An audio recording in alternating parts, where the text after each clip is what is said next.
हमारी ज़िंदगी में एक टाइम आता है जब हम लेफ़्ट आउट हो जाते हैं। हमें एक एक्स्ट्रा चीज़ की तरह देखा जाता है। जस्ट फॉर द रीज़न, जैसे हमने पहले बात की, लोग क्या कहेंगे, क्योंकि हम लोगों की परवाह कर रहे होते हैं, लोगों की मर्ज़ी से जी रहे होते हैं, लोगों के खुशियों के लिए जी रहे होते हैं। हमें इस चीज़ पर नहीं हमारा फ़ोकस होता कि हमारी ज़िंदगी का मकसद क्या है और हमें अपनी ज़िंदगी में क्या करना है, हमें अपनी ज़िंदगी में किस चीज़ के लिए खड़े होना है। हम अपने आप को अपना आप करके नहीं देख रहे होते, दूसरों के पर्सपेक्टिव से देख रहे होते हैं।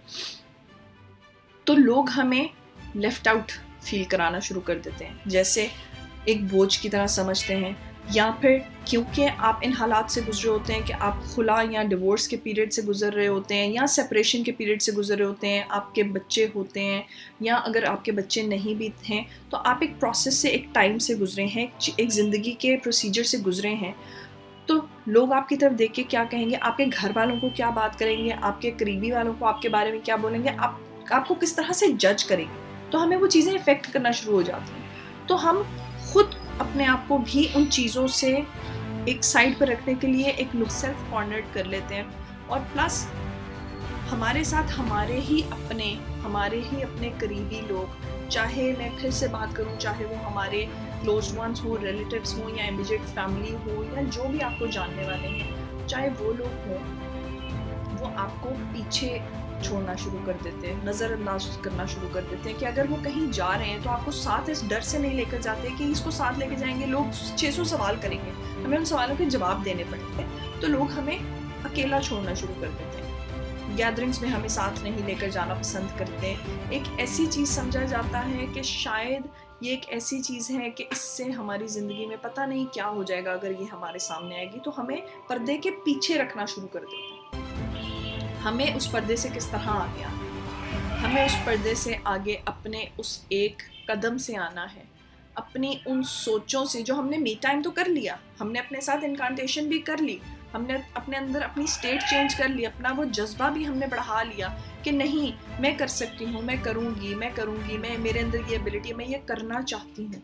लेकिन क्या वो करना चाहती हूँ के लिए हम अपना पहला कदम उठाते हैं? क्या हम उस फर्स्ट स्टेप के बारे में कभी सोचते हैं कि आज हमें ये करना है? जब तक हम एक्शन नहीं लेंगे, जब तक हम अपना वो पहला कदम नहीं उठाएंगे, हम अपनी मंजिल की तरफ नहीं जा सकते हैं। तो हमारे लिए वो फर्स्ट कदम उठाना ज़रूरी है।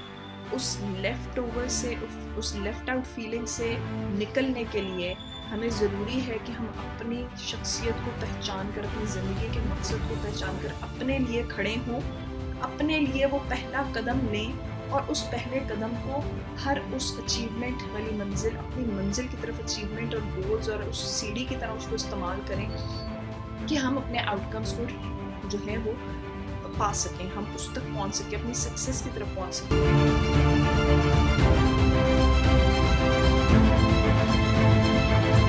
और हमें लोगों की ज़रूरत ना पड़े, हमें इस लाइन की ज़रूरत ना पड़े कि हमें कोई अपने साथ लेकर जाए। हमें वो पर्सनालिटी बनना है कि लोग हमारे साथ चलना पसंद करें, हम काफ़िलों का हिस्सा ना बने, काफ़िले हमसे हों। तो हमें इस चीज़ को देखना है। ये बहुत सुनने में शायद आपको लग रहा होगा कि शायद ये सिर्फ कहावती बातें हैं। ये कहावती बातें नहीं हैं। मैं खुद इन चीज़ों से गुजरी हूँ। आई नो मुश्किल होता है, बहुत मुश्किल होता है इन फेयर से निकलना, कि आपकी फैमिली आपका साथ छोड़ देती है, आपके प्यारे आपका साथ छोड़ देते हैं। वो लोग हम जिनसे एक्सपेक्ट भी नहीं करते कि वो हमें अकेला छोड़ेंगे, वो लोग भी अकेला छोड़ देते हैं।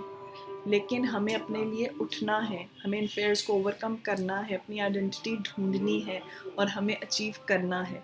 क्योंकि अगर हम नहीं करेंगे तो लोग आपको लेफ़्ट आउट फील कराते रहेंगे, एक एक्स्ट्रा चीज़ की तरह ट्रीट करते रहेंगे, आपके बारे में जुमले बोलते रहेंगे। एक शट अप कॉल देना हमारा काम है इस दुनिया में। आई रियली वॉन्ट, मेरा दिल चाहता है कि मैं उन लड़कियों को दिमाग में उनकी चीज़ फीड कर दूँ, कि ज़बरदस्ती उनको घुसाऊँ कि यार अपने लिए उठो, करो, आप नहीं उठोगे कोई नहीं करेगा। रातों को हम कितनी देर तकियों में मुँह देकर रोते रहेंगे, अपनी चीखों को दबाते रहेंगे। एक वक्त आएगा जब हमारे इर्द गिर्द वो लोग भी नहीं होंगे कहने वाले, हमारे अपने प्यारे भी नहीं होंगे, हमारे वालिदैन अगर हमारे साथ नहीं होंगे, जो हमारे लिए ढाल बन जाते हैं, बहुत से लड़कियों के माँ बाप, I know there are stories जहाँ पर आपकी फैमिली भी बिल्कुल साथ छोड़ देती थी, लेकिन हमारे माँ बाप, बहुत से माँ बाप ऐसे हैं जैसे मेरे माँ बाप जिन्होंने मुझे आज तक खड़े रखा। आज भी उनकी दुआएं मेरे साथ हैं, आज भी वो सब कुछ मेरे लिए कर रहे हैं और मेरे लिए ढाल बनकर खड़े हैं। वो भी नहीं होंगे, हर एक, ये दुनिया फानी, हर एक ने जाना है, तो तब हम क्या करेंगे? तब हमें यही सोचना है, उस वक्त के लिए हमें सोचना है कि आज हमारा पहला कदम आज से कुछ साल या कुछ अरसे के बाद हमें कहाँ ले जाएगा। क्या हम ये बैठकर सोचते रहेंगे और कोई एक्शन नहीं लेंगे तो 10 साल के बाद या 5 साल के बाद हम कहीं पहुँचेंगे? नहीं, हम वहीं के वहीं रहेंगे। गाड़ी में पेट्रोल डालेंगे और गाड़ी को स्टार्ट करके अगर हम उसको रेस नहीं देंगे, उसको चलाएंगे नहीं, तो गाड़ी वहीं खड़ी रहेगी, अपनी मंजिल पे नहीं पहुँचेगी। तो हमें अपनी गाड़ी को चलाने के लिए उसमें फ्यूल के साथ साथ, उसकी मेंटेनेंस के साथ साथ उसको चलाना भी है, उस सिमत की तरफ लेकर जाना है जहाँ पर हमारी मंजिल है। तो इस लेफ्ट आउट फीलिंग से मैं भी इसी तरह गुजरी कि पहले डिप्रेशन में गई, अपनी डिप्रेशन से फाइट किया, फाइट इसी तरह किया, अपने आप को समझा बुझाकर, अपने लिए खड़े होकर, अपनी स्टेट को चेंज कर, अपने फेयर्स को ओवरकम करके, एक चैलेंज लेकर कि अगर मैं अपने लिए इन चैलेंजेस को ओवरकम नहीं करूँगी और इस सोच में पड़ी रहूँगी कि हाय निदा ऐसे हो गया, हाय निदा वैसे हो गया, हाय निदा ये हो गया, तो मैं उन चीज़ों को कभी भी गुजार नहीं पाऊँगी। हाँ, मैं अगर इस चीज़ पर भरोसा रखती हूँ कि निदा ये सब कुछ कर सकती है और मुझे इस दुनिया को ये प्रूव करना है कि मुझे लोगों की ज़रूरत नहीं है, लोगों को मेरी ज़रूरत होनी चाहिए है। मैं लोगों की एक सिर्फ नीडफुल रिसोर्स नहीं होनी चाहिए, मैं उनकी लाइफ टाइम ज़रूरत, उनकी वो एक अर्ज बननी चाहिए कि हमें निदा की एडवाइस चाहिए।